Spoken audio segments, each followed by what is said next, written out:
Welcome to This Explainer. Look, today we're handing you the ultimate wealth building cheat sheet. We're distilling the absolute most critical personal finance lessons drawn from leading institutions, tax experts, and decades of market history into one clear, actionable roadmap. Think of it as the financial coach your high school definitely never gave you. You know the feeling, right? You put in the hours, you work incredibly hard, but then you look at your bank account at the end of the month and think, where on earth did it all go? Between inflation, taxes, and just relentless consumer marketing, the modern world is practically designed to evaporate your cash. It's incredibly frustrating. And honestly, the data backs up that feeling of being totally unprepared. 56%.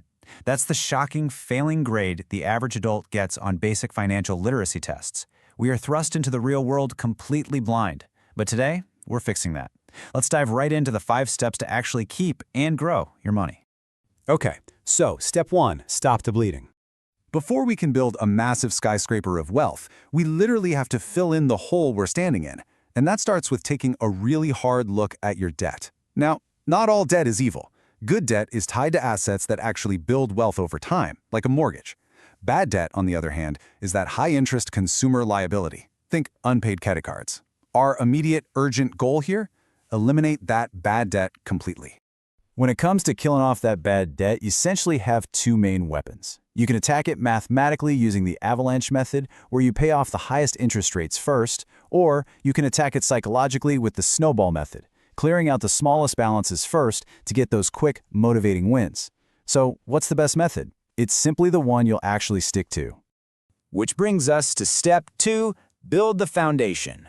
Once you've stopped the bleeding, you need a rock-solid base to protect what you already have for that inevitable rainy day. And the absolute golden rule here? Pay yourself first.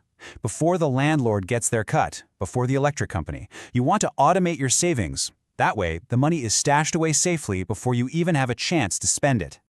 Now, to actually balance living for today while saving for tomorrow, a really effective framework is the 50-30-20 rule. It breaks down like this. 50% goes to your absolute needs, like housing. 30% goes to your wants, because hey, you still deserve to enjoy your life. And a strict 20% is reserved entirely for savings, investments, and debt repayment. But here is where you have to watch out for the silent wealth killer. We call it lifestyle creep. As your income grows, the temptation is to immediately go out and upgrade your car or get a bigger apartment. But the real trick to wealth isn't just earning more money, it's keeping your expenses anchored so you actually capture and keep that new money. All right, step 3, grow the money. Now we get to the fun part, putting your money to work so you don't have to work until you're 80. Elm Wealth actually analyzed 20 classic personal finance books spanning decades of market history. And you know what?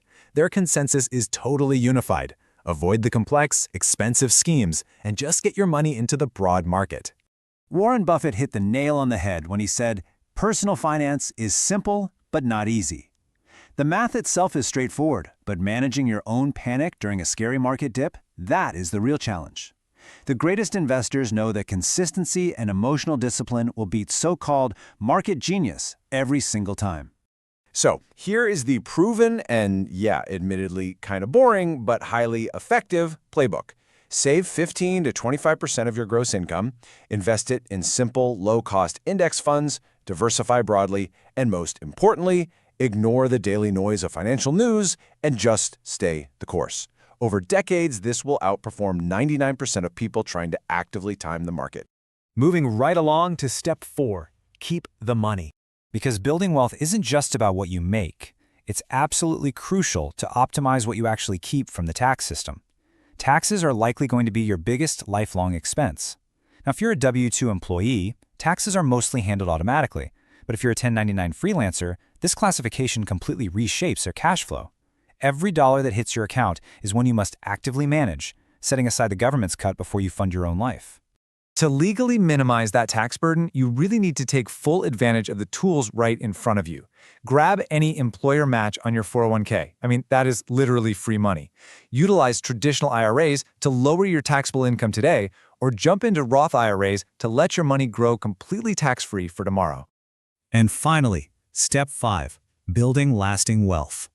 At the end of the day, achieving true wealth is way more about human psychology than it is about crunching numbers. As Morgan Housel brilliantly points out, spending money to show people how much money you have is the fastest way to have less money. True wealth is the money you don't see. It's the ultimate freedom and peace of mind that comes from living below your means and quietly compounding your assets in the background. We've covered a massive amount of ground today, from crushing your bad debt to automating your savings and embracing simple index funds. The playbook to financial independence is literally right in your hands now. So what is the very first specific move you are going to make today to protect your financial future?